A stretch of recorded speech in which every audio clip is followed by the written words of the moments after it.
Hello friends, कैसे हैं आप लोग। आयुब आप सारे अच्छे होंगे। आपका स्वागत है आपके अपने चैनल में। देखिए दोस्तों, जब भी आप कभी सफर पर जाते हैं या फिर आप अपने सिटी से बाहर निकलते हैं तो आपको बहुत सारे बोर्ड्स पर बाद और पुर का नाम मिलता होगा, जैसे कि गाजियाबाद, इलाहाबाद या फिर कानपुर, रायपुर।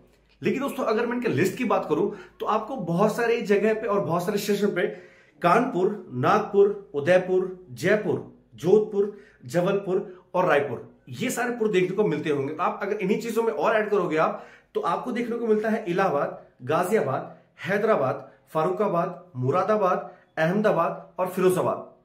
तो दोस्तों, कभी आप लोगों ने इन चीजों पे ध्यान दिया है कि ये बाद और पुर में क्या कॉन्सेप्ट है? इस वीडियो में आपको यही बताने वाला हूं कि ये आबाद और पुर, इसमें क्या फर्क है और कैसे बाद और पुर का नाम रखा गया किसी भी सिटी के बाद। तो बने रहिए व्लॉग में और चलते हैं आगे। तो दोस्तों, शुरुआत करते हैं हम लोग पुर से कि पुर का नाम किस प्रकार से प्रयोग में लाया गया। तो दोस्तों, पुर एक संस्कृत शब्द है जिसका मतलब होता है किला, और इसका वर्णन आपको ऋग्वेद में बहुत अच्छे से मिल जाएगा। और ऋग्वेद की अगर बात करूं मैं, तो ये 1500 ईसा पूर्व, मतलब कि ऑलमोस्ट 3500 वर्ष पहले का है। और इसमें आपको नाम सुनने को मिल जाता है हस्तिनापुर। अब इन्हीं चीजों में हम लोग अगर मध्यस्थ में आए तो इसमें आपने एक जगह नाम सुना होगा, राजस्थान में जो जयपुर है, और जयपुर को बनाने वाले थे हमारे जयसिंह। तो जयसिंह ने बसाया था जयपुर, और इसी के इस्तेमाल में यूज हुआ पुर। और एक और एग्जांपल मैं आपको देता हूं, जिसमें कि कानपुर जो था वो संचेदी राजा के हिंदू सिंह ने बनाया था, मतलब बसाया था। और वहां पर वो कृष्ण के बहुत बड़े भक्त थे, तो कान्हा के नाम पर उन्होंने कानपुर नाम रखा। तो इन जैसे यूजेस की वजह से कानपुर का नाम कानपुर पड़ा, और बाकी सारी जगह जो भी आप पुर सुनते हैं उसका इस्तेमाल करेगा। मोटा मोटी मैं आपको ये बताऊं कि जो शहर बसाया गया, मतलब जहां पर राजाओं ने जीता या फिर जो राजाओं का वर्चस्व था, उनको बनाने के लिए, किला बनाने के लिए या फिर लोगों को उसे बसाने के लिए जो इस्तेमाल किया गया, उन शब्दों के, उन जगहों के नाम के बाद पुर का इस्तेमाल किया गया। अब दोस्तों, ये तो आप चीज समझ में आ गई। अब हम नेक्स्ट कॉन्सेप्ट की तरफ बढ़ते हैं। अब दोस्तों, चलते हैं हम लोग अपने दूसरे शब्द के पास, जिसका नाम है बाद, जिसे कि हम लोग आबाद के नाम से भी जानते हैं। अब दोस्तों, आबाद एक फारसी शब्द है, और इसका संधि विच्छेद करने के बाद जो हमें शब्द प्राप्त होता है वो होता है आब, और आब का मतलब होता है पानी।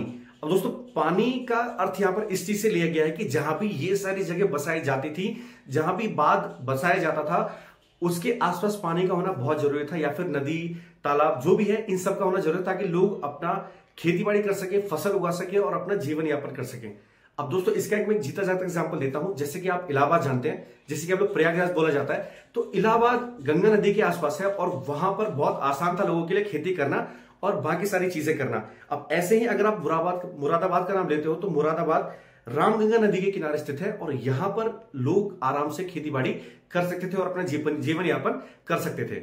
और दोस्तों, एक और कॉन्सेप्ट है जिसमें कि बाद का इस्तेमाल मुगलों द्वारा ज्यादा किया जाता था। जैसे कि आपने बहुत सारे जगह, एक जगह नाम सुनोगा आपने, फिरोजाबाद, जो कि फिरोज शाह के नाम पर रखा गया, और इसके बाद उन्होंने इसे बाद का नाम देके अपने नाम के साथ जोड़ दिया, जिसका नाम हो गया फिरोजाबाद। तो इन्हीं, जैसे मैंने आपको अपने वीडियो की स्टार्टिंग में बताया कि बाद का इस्तेमाल मुगल और हिंदू के बीच का भी कुछ ऐसा था।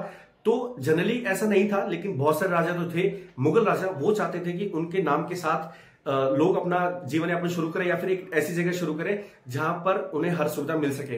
तो इसीलिए बहुत सारे जगहों को में मुगल राजाओं ने अपना नाम दिया, उसके बाद उसके आगे आबाद लगा दिया। चलिए दोस्तों, ये दोनों चीज तो आपको क्लियर हो गई, लेकिन अब मैं आपके लिए एक और चीज लेके आया हूं, और वो है गंज।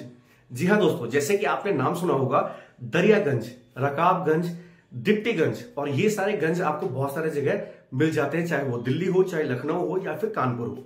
अब दोस्तों, गंज का मतलब इस्तेमाल किया जाता था पहले जहां पर खजाना रखा जाता था, और ये भी एक संस्कृत शब्द है जिसे कि गज अर्थ से लिया गया है।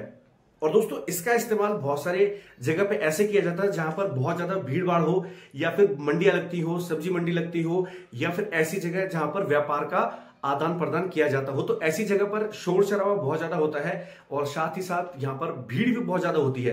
अब एक एग्जांपल मैं आपको देता हूं, जैसे कि दिल्ली के किनारे अगर आप यमुना के आसपास जाते हैं, तो वहां पर बहुत सारी जगह ऐसे है जिसका नाम गंज से है, और यहां पर आप देखेंगे तो आपको मंडियां मिलेंगी, या फिर ऐसे थोक मार्केट मिलेंगे जहां पर भीड़ बहुत ज्यादा होती है, या फिर लोगों का आना जाना और शोर शराबा बहुत ज्यादा होता है। जैसे कि दरियागंज के बारे में आप लोग जानते ही हैं, डिप्टीगंज के बारे में आप लोग जानते ही हैं, रकाबगंज, और न जाने कितने गंज तो मैं जानता भी नहीं हूं फिलहाल। तो ये मैंने आपको अपनी तरफ से बताया एक्स्ट्रा करके। वीडियो में मैं आपको सिर्फ दो चीजें बताने वाला था, लेकिन ये मैंने आपको एक्स्ट्रा करके बताया। तो हाँ, आप अगर पहले नहीं जानते थे और आपको इन वीडियो के बाद पता चला है कि बाद और पुर में क्या फर्क होता है और गंज क्या होता है, तो मेरे वीडियो को जरूर लाइक करें, चैनल को सब्सक्राइब करें, कमेंट करें कि आप लोग कौन से पुर से हैं या बाद से हैं या फिर गंज से हैं। ये फिर जरूर कमेंट करके बताएं कि आप लोग कानपुर से हैं या फिर इलाहाबाद से हैं। मतलब पुर और बाद वाला सिस्टम होना चाहिए, है ना। तो फटाफट जाओ, सब्सक्राइब करने में पैसा नहीं लगता, फटाफट सब्सक्राइब करो और वेट करो दूसरे वीडियो के लिए।